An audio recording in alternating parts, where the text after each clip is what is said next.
পুলিশের কি এত অধিকার পাইলো যে আমাদের জনগণের উপরে এত হামলা, বাচ্চাকে নিয়ে এত খেলা, কেন এত খেলা করতেছে? কে দিছে এই অধিকার? আমাদের বাচ্চাদের নিয়ে খেলার অধিকারটা কে দিছে? হযরত মুহাম্মদ সাল্লাল্লাহু আলাইহি ওয়াসাল্লামের কাছে একজন বৃদ্ধ লোক এসে বলছিল আমি ভালো হতে চাই, কেন কি করলে ভালো হবো? উনি বলছিলেন আগে মিথ্যা ছাড়ো তাহলে তুমি ভালো হয়ে যাবে। তাহলে আজকের যে প্রধানমন্ত্রী মিথ্যুক, উনি মিথ্যা ছাড়লে ভালো হয়ে যাবে দেশটা। আমার দেশটা ভালো না শুধু এই কারণে, এইভাবে মানুষগুলা খুন করছে, এগুলা মানুষগুলা মারছে, আমার সন্তান মারছে, আমার বাচ্চা মারছে, আমার কি লাগে নাই? আমার কি লাগে নাই?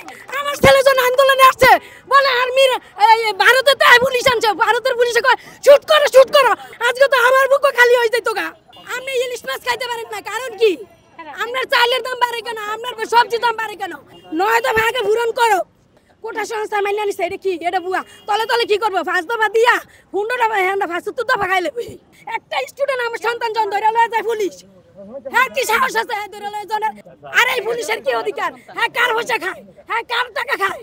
শিক্ষা হচ্ছে জাতির মেরুদণ্ড। হ্যাঁ, যেখানে মানে স্টুডেন্টরা হচ্ছে আমাদের দেশ গঠন করে, সেখানে যদি তাদের জীবন এত ঝুঁকি হয়, বিগত কিছু দিনে এত স্টুডেন্ট মারা গেছে যারা দোষ করেনি বা অপরাধ করেনি, তাদের হাতে কোনো পিস্তল ছিল না, গুলি ছিল না, কিন্তু সেখানে যে তারা শুট করে ফেলছে সেটা একবারই অগ্রহণযোগ্য।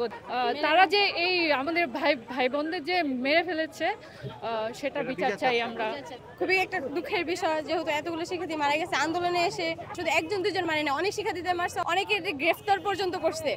এগুলো কি ঠিক হচ্ছে? তাদের পুলিশগুলো যে গুলি ছুটছে এটা ওদের একদমই উচিত হয় নাই। আমরা এখন বিচার চাই হচ্ছে আমাদের ভাইকে কেন মারা হলো।